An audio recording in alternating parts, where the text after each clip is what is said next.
First of all, welcome to everyone here. This is the Humanities session 7 of the 7th Polygent Symposium of Rising Scholars.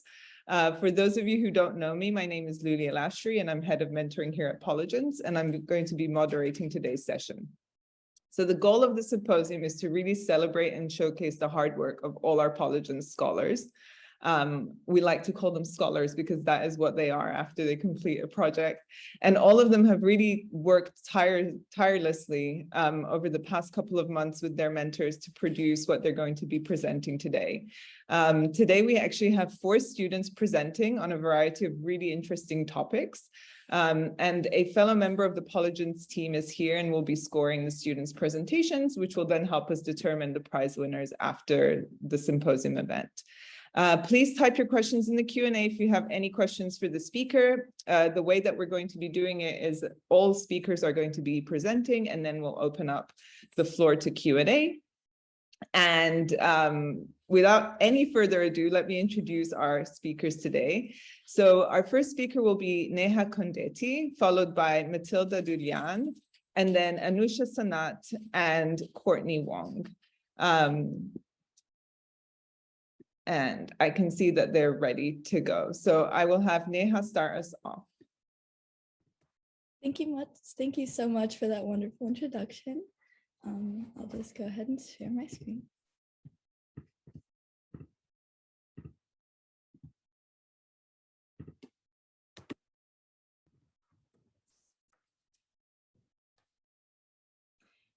India's caste system left grave impacts upon many aspects of society. Based largely on socioeconomic status, it left a devastating impact on culture, education, and opportunity for every demographic within the Indian population. I dove into the impact of the caste system after its formal abolition, specifically concentrating on the STEM field due to its nature as the highest grossing employer in India. Limited in geographic distance, I used the methods of derivation, sourcing primary information from scholars with extensive research in the context of STEM India. I used primary data to manifest the lasting effects of the caste system on STEM education in modern India. And I really wanted to know how such a dominant industry in India was influenced by this system. The caste system was a societal hierarchy based mainly on socioeconomic status post-colonization.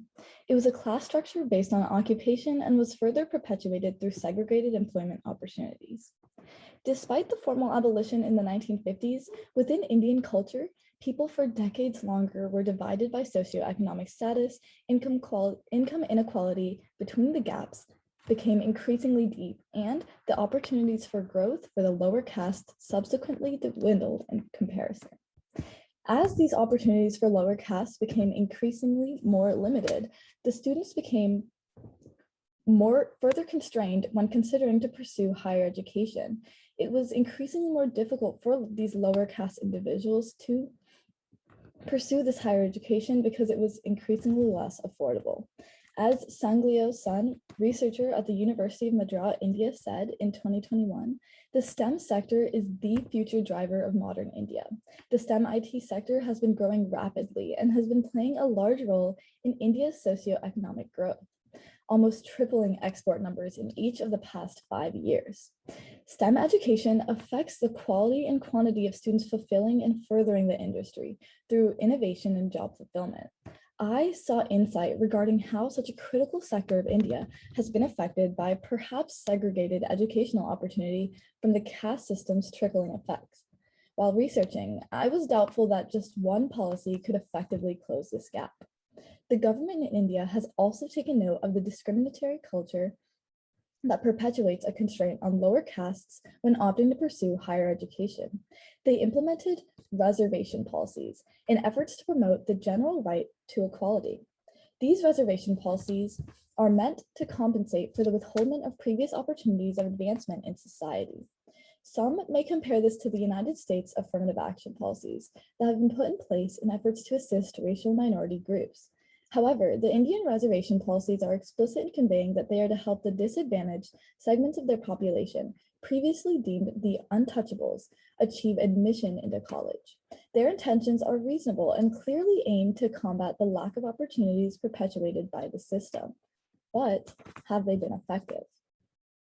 One concern amongst populations is regarding whether the reservation policies are sending students into an ill-prepared context. The renowned journal, the American Economic Review, published a primary study that included 200 private nonprofit STEM colleges affected by these reservation policies in India. Since the publisher was not of Indian background, I made sure to look at further academic responses to the data. I found that it has been endorsed by renowned entities in India, such as the Indian Statistical Institute, Delhi School of Economics, and even others overseas, such as Stanford, UC Berkeley, Northwestern, and Carnegie Mellon. As I analyzed the data, I found that there was a correlation with lower castes and a certain range of scores. Without the policies, the disadvantaged students would not have been admitted, as data shows that the mean entry exam scores were well below the merit admittance score. If these students were withheld spots, the education gaps between the classes would further divide. I used the classification BC to refer to the lowest caste, and BCD to refer to the most disadvantaged level within it. In the study, it was found that about 15% of men and 20% of women who qualify for the reservation policies would not be able to attend if they weren't in place. For the BCD men, this is almost 700 students whose educational opportunities are constrained. We can take a look at this in contrast to the highest caste, who vouched that almost 100% of them would still attend without the reservation policies. 2,516 men in the highest caste with an opportunity that was withheld from 700 others. This held true for the women as well. Almost 300 students would be withheld an opportunity given to 1,108 others in the highest caste if the reservation policies didn't exist. However, when determining whether policies are being effective, we cannot simply look at admittance. As I mentioned before, many populations were concerned that those admitted would be ill-prepared for the rigor of study associated with their merit standards. I studied the BCD students' performance in college and whether they were exiting with degrees and subsequently their further impact on the field. By measuring academic achievement, I found that there was a 2.5 mean increase for BCD men and 2.8 for BCD women. There was also 2% increases in achievement for BCC, BCB, and BCA, other low-class classes that qualify for some reservation policy assistance. Overall, the students were able to handle the rigor of academics, and graduation rates actually increased by over 2% as well. This shows the potential that these students have to further close the gap between the classes through the subsequent employment opportunities that are accessible with these higher degrees. The current research in the broader academic community regarding the effectiveness of these reservation policies simply gauge insight regarding how effective the policies are across all fields. This lacks the direct impact the policies have in a modern STEM concentration. My study contributes to the existing academic discourse regarding the policies by bridging a connection between the STEM field and how it has been influenced by the caste system's lasting effects. Demonstrating these direct implications allow us to attribute more assurance with the applicability of the analyzation, as the concentration ensures that we are detailed in our direct connections and don't come to doubtful conclusions. Overall, these policies are expansive, empowering, and effective. They broaden the opportunities available for disadvantaged students to take advantage of, expanding the range of opportunity that they can pursue and potential to grow within society. They empower the underprivileged castes to pursue higher education by making admittance more accessible. My evidence is consistent with an interpretation that reservation policies are effective in achieving their goal. They improve a student's effective rank, which allows the students to attend a higher quality school, which in turn serves to prove that academic achievement is maintained and even increased when measured by test performance. This research is further expansive, as now the broader academic community has the foundation to research what factors were responsible for the increase in academic achievement, the empowerment, increased opportunity, or more. My curious mind is yet to be satisfied, and as we manifest the truths of this topic, we can work towards an increasingly cognizant world. Thank you.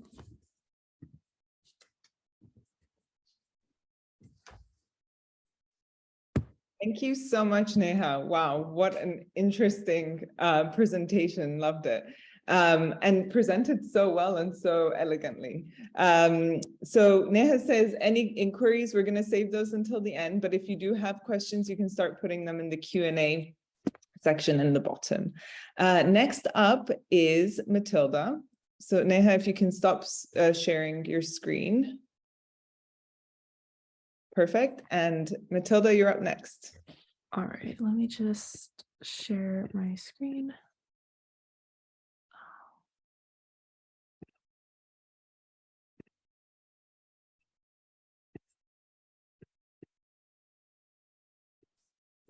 All right, so hello, my name is Mathylda Dulian, and I am so excited to share my research with you all.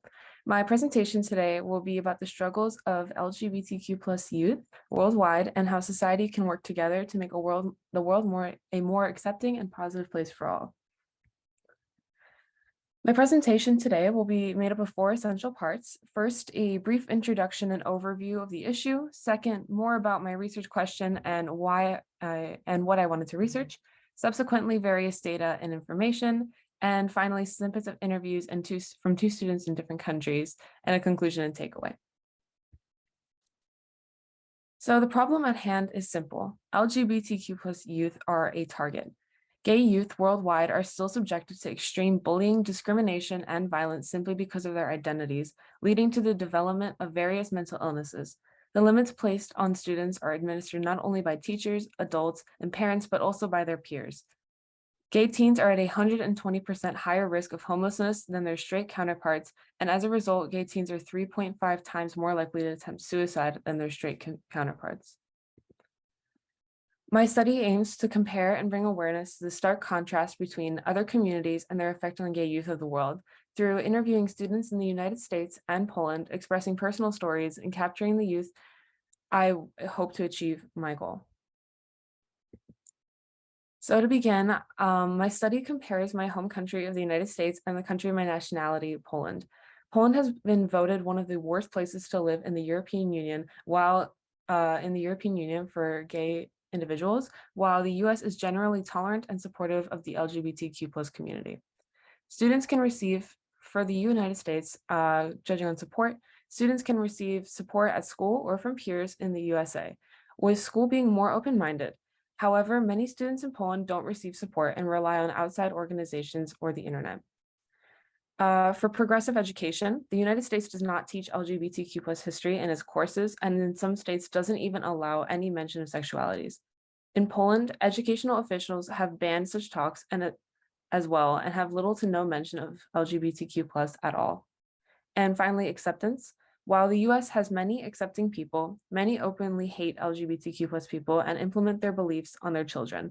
Similarly, in Poland, 70% of gay youth in Poland report hiding their sexuality for fear of judgment and homophobia, judging on their family or their peers. So here I just wanted a little bit more about the United States. So many teens here know about their sexuality younger than gay adults just because of social media and the internet. As a result, teens are coming out at a greater rate than ever before. According to the Washington Post, 1 in 6 over 18 Gen Z identify as a part of the LGBTQ+ community. Despite the high numbers of gay people and the rise of mainstream representation, teens are still heavily discriminated against. A 2019 school climate survey showed that 86% of LGBTQ+ youth reported being harassed or assaulted at school, which can significantly impact their mental health. Increased depression and anxiety are only expected under harsh circumstances for gay youth. Even though support is available in the US, finding a close group of people to support you can be challenging. Life as a gay teenager is not easy. Mental health help can be made available to people by spreading awareness and advocating for it. Next, a little more information about Poland. So in Poland, the word gay is still very touchy. Since the legalization of same-sex relationships in 1932, the government has notoriously been one of the most intolerant and discriminatory of LGBTQ+ individuals in the European Union. As a frequent visitor and citizen of Poland myself, it's incredibly heartbreaking seeing news of hate crimes towards gay people throughout the country. For example, in 2019, the town of Białystok held its very first Pride Parade. Separate far-right protesters acted violently towards the parade and screamed obscene words like Białystok free of perverts. Far-right protesters also handed out leaflets claiming the Pride Parade left bacteria on the streets. This example, sadly, is just one of many. Daily, many towns are declared LGBT-free zones where local government refuses to acknowledge or protect LGBTQ+ rights. The country is full of discriminatory and anti-progressive laws that limit the lives of gay people every day. One can't help to think how this affects gay youth of Poland. So now to identify the problem. So around the world, whether or not countries are tolerant or not, LGBTQ+ youth does not have the support or resources necessary for them to live happy and fruitful lives. A solution would be by providing all students with appropriate education, support from families and teachers, and the destigmatization of sexualities. LGBTQ+ students can be more comfortable in their surroundings. To back this, I held 2 interviews with LGBTQ+ students. Here are some snippets of our conversations. One student was Sophia. She's a senior in high school and her pronouns are she, her. Sophia is here in the US with us, by the way. So Sophia expresses many of the same concerns that I have. She has shared experiences of being bullied and not feeling comfortable around some of her peers. When I asked her about her opinion and support from support of the school and if support from the school and teachers is important, she responded with, some teachers have pride flags or pins or posters and that type of stuff, along with discussions inside the classroom that allow LGBTQ+ students to feel comfortable opening up and connecting with staff and teachers about how they feel. Staff and teacher support is arguably just as important as peer support, and they can be an adult in the lives of kids who might not have the support of adults in their personal life. Knowing the adults around you are going to protect you and stand up for you is a game changer in feeling safe and accepted. I asked Eden a bit of a different question. Eden is a 17-year-old non-binary person from Kraków, Poland, who uses he, him pronouns. I asked him how he feels the issue in Poland with LGBTQ+ acceptance can be fixed.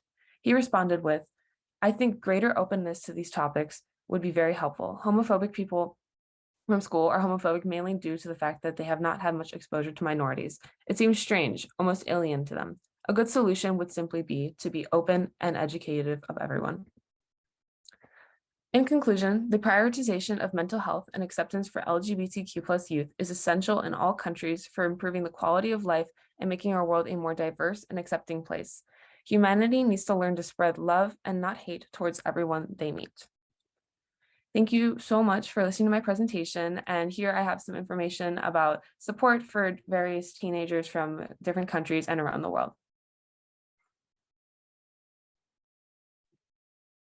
Thank you, Mathylda, and thank you for presenting on such an important topic for us to learn more about and to understand more, and with a very, very important final message. So thank you for that. And next we have Anousha.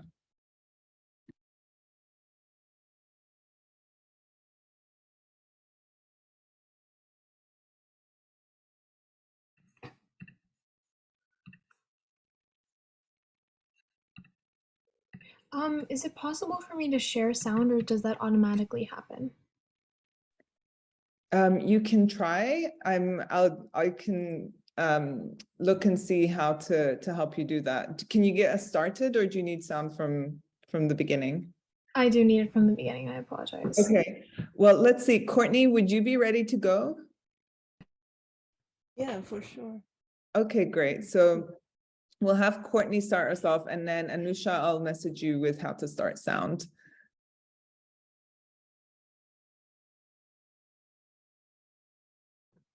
Okay. Share my screen.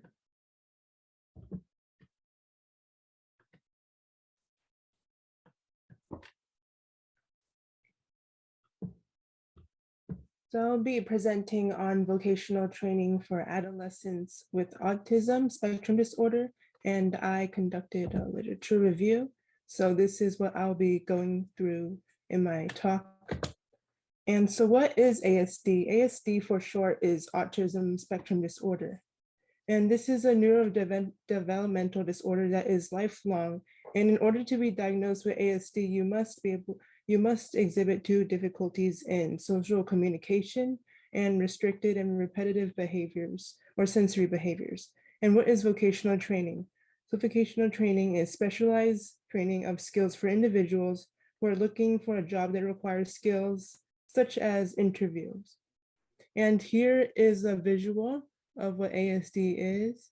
And ASD is on a spectrum, so someone who might have mild ASD will be different from someone who has severe or moderate ASD. And so the research question that I present to you is, what is an effective way to implement vocational focused training to prepare teenagers and young adults with ASD for success in work performance during the transition to adulthood? And so the majority of individuals with ASD are unemployed due to the lack of skills needed to succeed in the work industry. Additionally, around 44% of individuals with autism receives post-secondary education. Interventions, I believe that interventions that are focused on skills that are applied daily will serve to be the most effective for student success in school and work environments, since they are able to apply these skills in multiple ways. And so I conducted a literature review and reviewed 9 articles using the inclusion and exclusion criteria. So I narrowed it down to 9 articles using these 6 criteria. And I used Google Scholar and PsycInfo to search for the articles and apply the criteria. And so I will be going over the type of intervention used in each of the articles and their results. So here, peer-mediated interventions were used, and PMI consistently increased the independent vocational task, social interaction, and quality of interaction among all 3 participants. And you can see in the graph that there has been an improvement among all 3 participants. And here, video modeling intervention was used. And for this visual, a video modeling script was used. So this will prepare the student for customer service skills. So this would involve a job that requires customer service. And students with ASD that participated in this intervention benefited from this instruction. And performance cue training was used as an intervention in this article. And you can see in this visual, this is behavioral skills training, performance cue system. And you can see that behavioral skills training showed a lower baseline than performance cue system, which meant that the performance cue systems was more effective than behavioral skills training. And this benefited everyone who participated in the performance cue system. And the violent adaptive behavior skills is significantly different from the rest of the articles I reviewed, but I decided to include it since it was unique. And how it is unique was that it was a longitudinal study, which means that it was conducted over a long period of time. And this included 98 adults. And this occurred when they were 2 to 26 years old. And daily skills,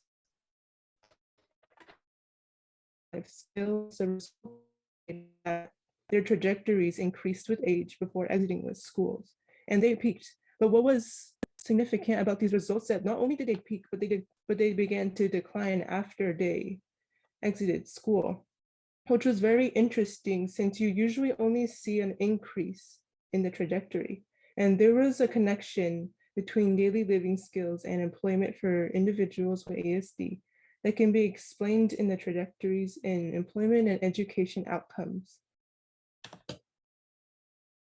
And so this is a transition program for students in high school, and all the students that participated in this program got a variety of courses for the success in either whether they wanted to enroll in college or look for employment, join the workforce. And many of the students benefited from this type of intervention since it focused on skills required in the post-secondary school and in the workforce. And problem-solving intervention was used. And you can see among all the 4 participants, everyone showed full mastery of maintenance, which means that they were able to improve their abilities to complete vocational tasks independently and with problems and non-problem situations. And so this is an interview stream program. So this prepared individuals with ASD for interview. And so they took 3 trials for all the participants, And you can see that the follow-up in this graph was higher than the rest in pre-training and after first pre-mock. And so this was tested on adults with ASD, and everyone reported higher confidence levels after completing the interview stream program training.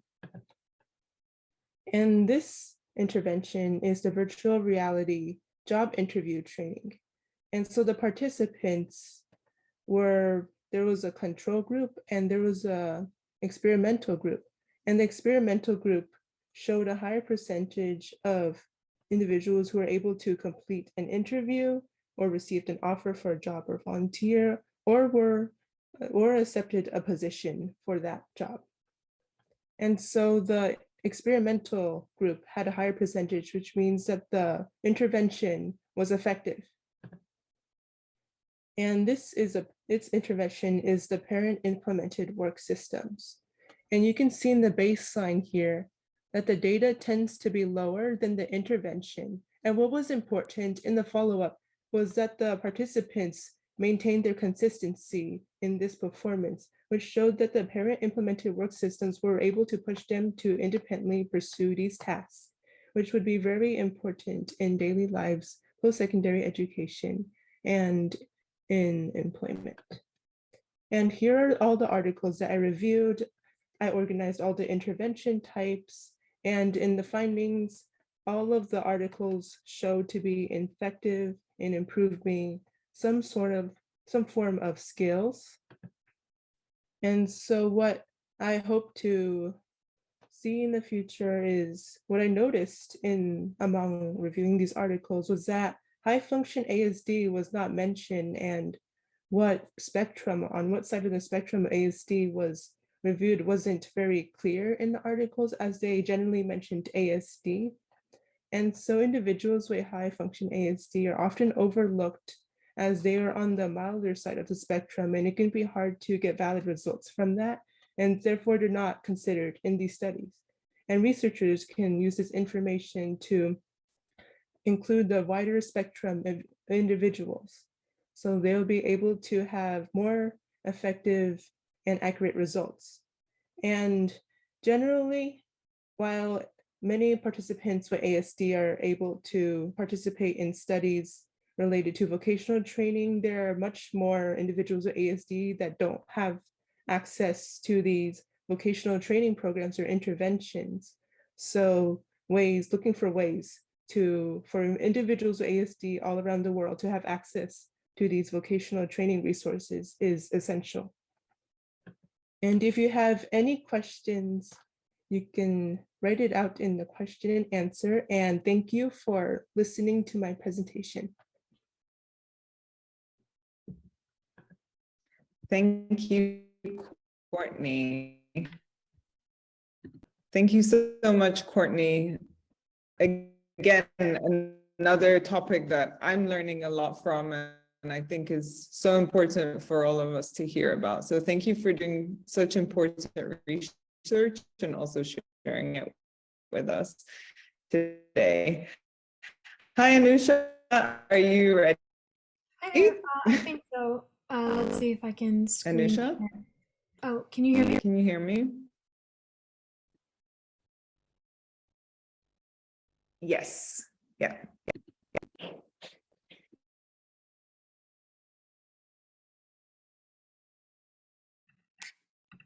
Hold on. Sorry, I'm just testing my mic. Can you hear me? Yep. Go ahead. Yeah. All right. Thank you so much.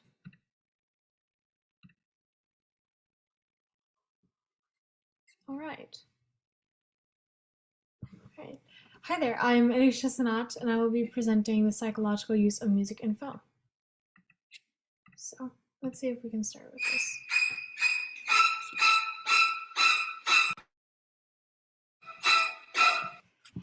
How did that clip make you feel? This is the infamous soundtrack from the 1960s film Psycho, directed by Alfred Hitchcock. These infamous violins, the sound was designed to spur anxiety and fear in the audience. One of the first or most well-known examples of music psychology in film. In my presentation, I will be discussing how music in film impacts the viewer's mood and emotions. To conduct my research, I mainly looked at secondary literature as well as major themes in the sources.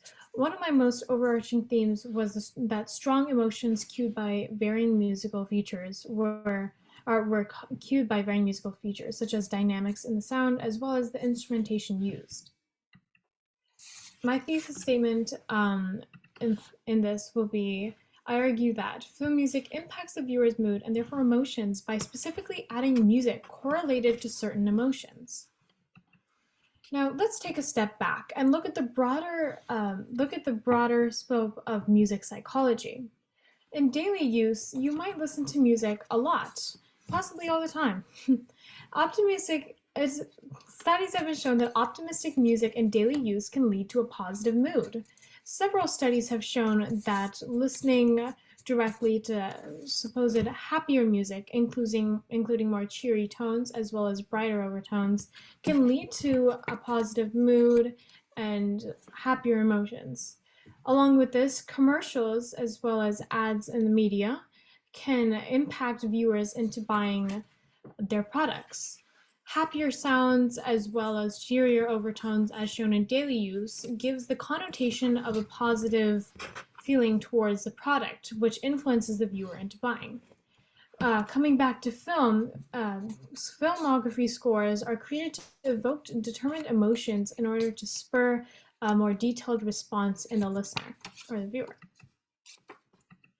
Going into evidence, my first report was called the Quantitative and Visual Analysis of Impact on Music and Perceived Emotion of Film. This experiment took audio clips from several important films and showed it to groups of people to find what generalized category of emotion the population felt after viewing this clip. As you can see on the right, the table shows the five key categories that the emotions are generalized in. Because you cannot specifically show emotions, however, some experiments did go into specifics, such as happy, sad, excited, cheery, depressed. This experiment focused on 5 categories: positive, negative, exciting in a positive sense, exciting in a negative sense, and puzzling. These clips were shown to have detailed or specific responses. However, this was shown mainly through a survey. For example, in Emily, the first clip shown had a negative exciting response, meaning that the audience most directly saw it as a sort of darker yet shocking undertone.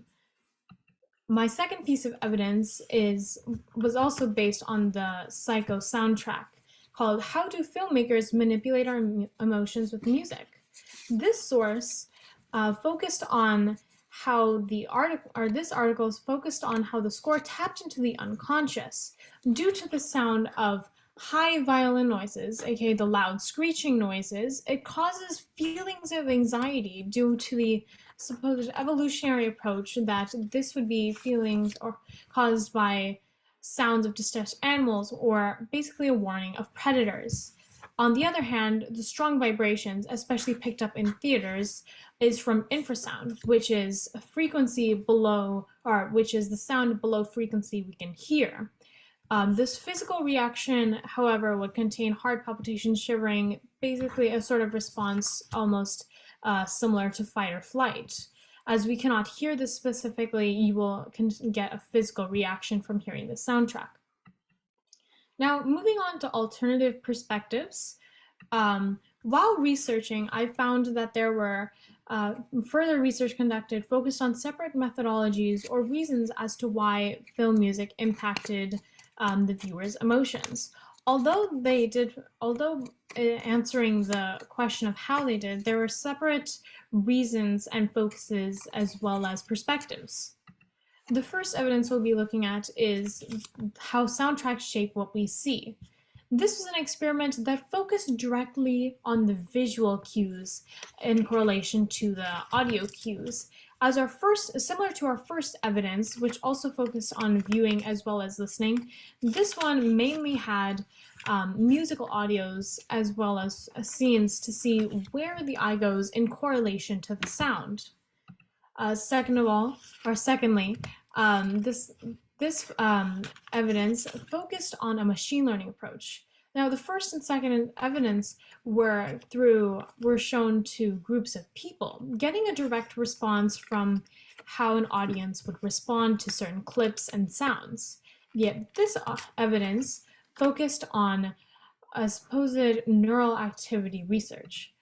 Now, in this, it directly used a computer to do a machine learning approach in order to see biologically how the brain would react to audio clips.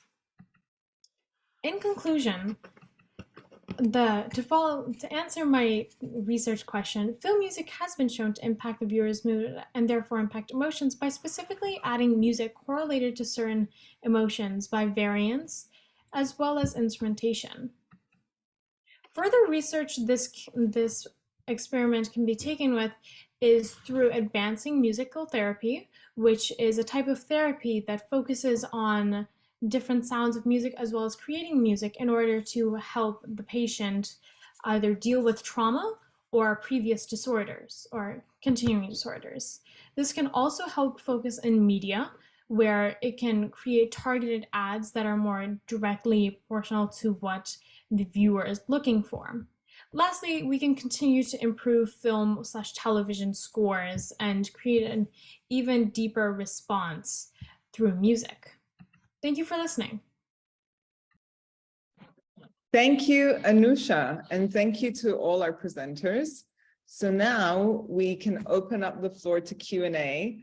I think I can speak for everyone here in complimenting all of you. I think speakers, you can switch on your videos now. I want to compliment all of you on your research presentation skills. That is amazing. I definitely could not have done what you did when I was in high school. So well done on that. And then the topics that you all researched, wow, really interesting, really important for society to hear about and to think about. So thank you for sharing those with us as well. So as I said, we will open it up for Q&A. If you have questions in the audience, feel free to type it in the Q&A or directly message me. And we actually have one question that we can start off with, and this one is addressed to Mathylda. So Mathylda, can you comment on the reasons why Poland may be so harsh on the LGBTQ plus community? And, you know, is there a historical context for this? Were you able to do some research on that during your project? Yeah, definitely. I mean, I've done research on that as well, but also just living there, having my whole family being from there, I'm aware that the country as a whole is very religious, very conservative in beliefs, and especially the older generations kind of tend to follow very strict, especially Catholic values. And again, many churches aren't very supportive of the community. However, I've noticed a lot of progress when it comes to younger generations and a lot more acceptance in certain parts of the town, certain parts of Poland and like bigger cities as well. Great, thank you, Mathylda. And so, Mathylda, you already kind of answered why you decided to do this research and sort of your personal connection to it, which I think is really important when we think about research and why we approach certain questions. And so I want to open up that question to the rest of our panelists, and maybe you can answer in the order in which you presented. What brought you to investigate this? Like, what brought you to come to Polygence and conduct this project? And so let's start with Neha. Thank you so much for that wonderful question.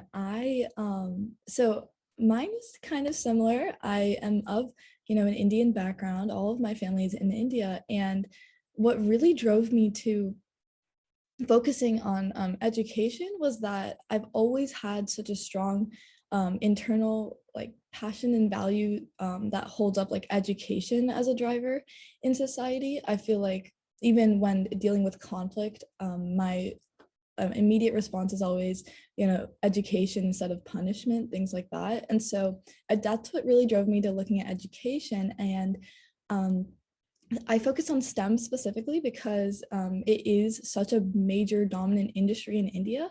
So I felt that, researching and diving into that topic would show like a very strong influence and like have like a very broad applicability to the country.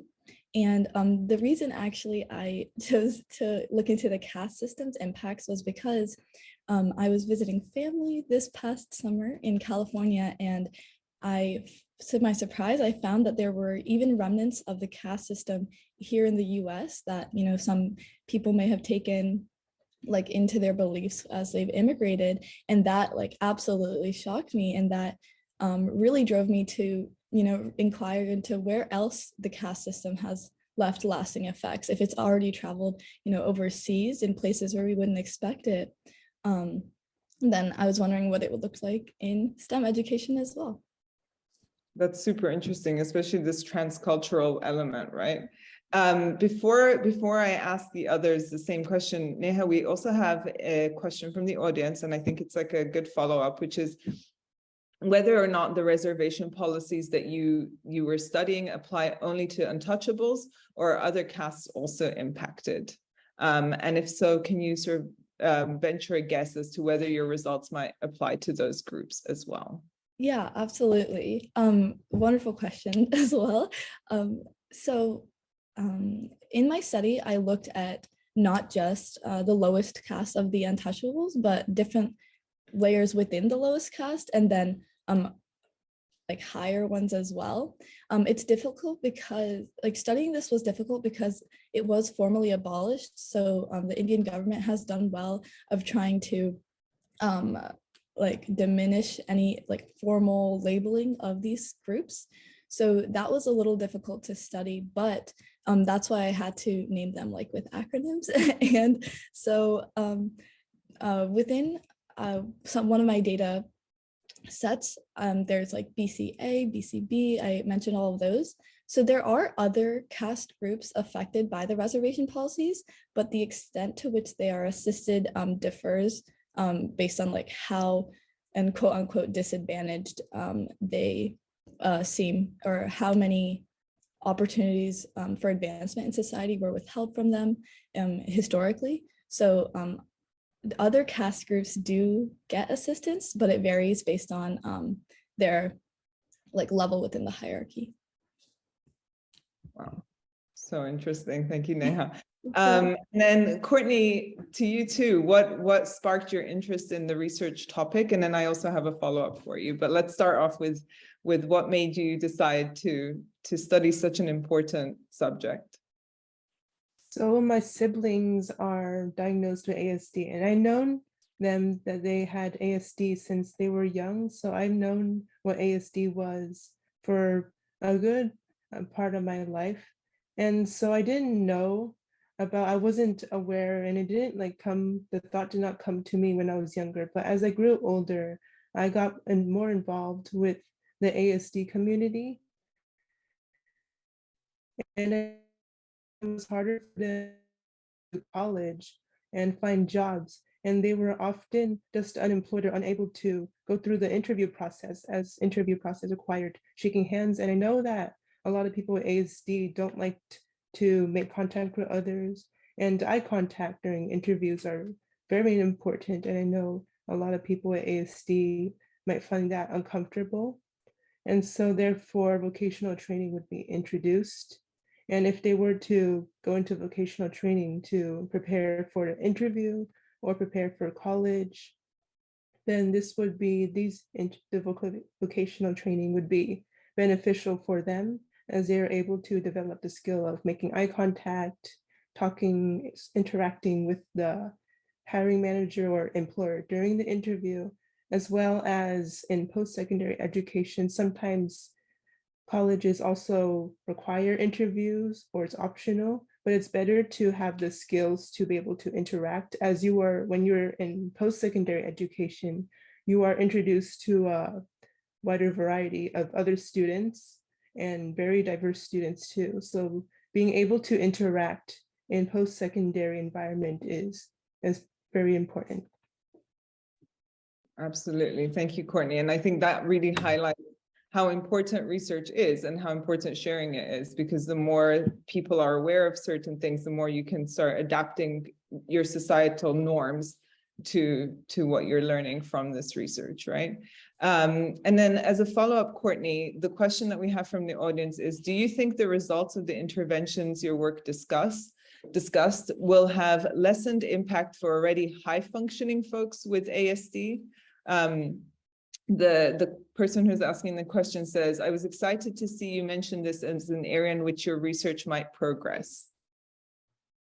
Yes, so for high function ASD, the spectrum is so diverse and so expansive that it's really hard to tell whether the participants were on the severe side of the spectrum or on the high functioning side or the mild side. So it can be hard to tell whether it lessened the impact, as they generally mentioned ASD and not high function, mild, or severe ASD. And so it can be hard to tell on that. However, if future studies are being pursued, I think it would be important to know like the symptoms of each individual ASD so you can understand what difficulties they have, whether it's communication or focus or just in general, just in the environment, talking to others and other behaviors. It is important to be more specific in this category. Absolutely. Thank you, Courtney. Anousha, what led you to research your topic? And then I also have a follow-up question for you as well. Of course, thank you. Hi, so I've been playing music since I was 6 years old, and I've always found it interesting to see how music just in a car ride or in general can influence how someone thinks or feels. I've always been interested in psychology as well, so when I came to Polygens, I decided to combine these two interests and learn about how music focuses in psychology. Thank you. As for the follow-up question, I think if it were visual cue, oh, I'm sorry, go ahead. No, I was just going to read it in case others didn't have access to it. So the question to Anousha is, how do you think other aspects of viewing experience, i.e. in the theater, at home, over buttery popcorn, may impact the results you observed? Thank you. I think if this were a visual cue, then it would be easier to get distracted and not have the same effect. However, music causes more of a physical response, and by physical I mean biologically. You could have sweaty palms, that feeling of anxiety. If you are in a theater, as I mentioned, vibrations occur stronger, which causes stronger like infrasound, to then stronger symptoms similar to fight or flight syndrome, like sweaty palms, heart palpitations. Music can create a sort of physical reaction as well as mental reaction that spurs you on regardless of where you are. However, I think the main focus is how strong that occurs, whether you are in a sort of better area for that, meaning a theater rather than a home system, as well as your attention on it.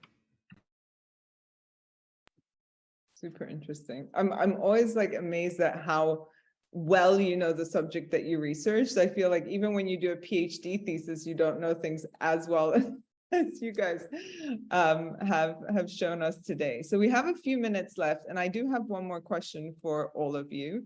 And that is, what's next? What do you think you're going to be doing with your research project, if anything at all? Maybe you'll decide not to continue pursuing some of the questions that emerge from it. But if you are, or if you're not, can you please share that with us? And again, let's go in the order in which you answered the previous question. So we'll actually have Mathylda start us off, and then Neha will be next.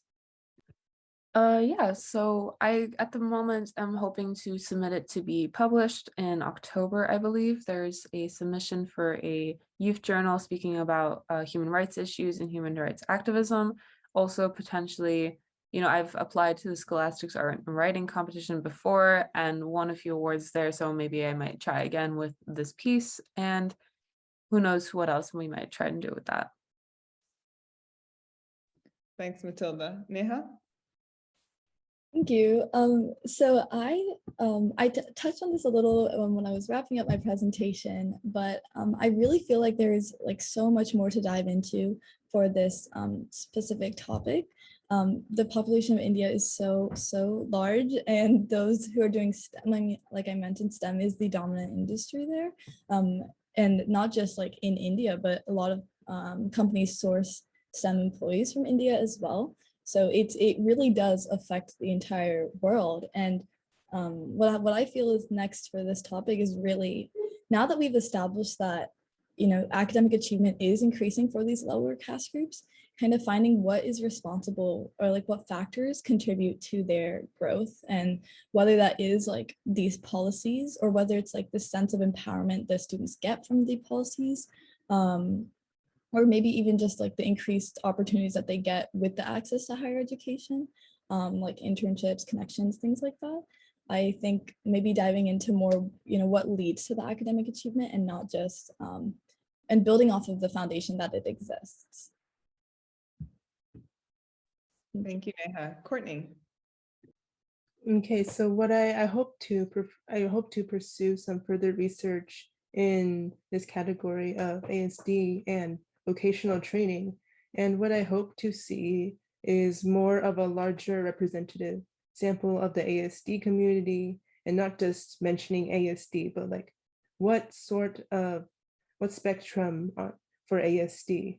And also that I know that all around the world in different countries, ASD is sometimes not very accepting as ASD might be in the US.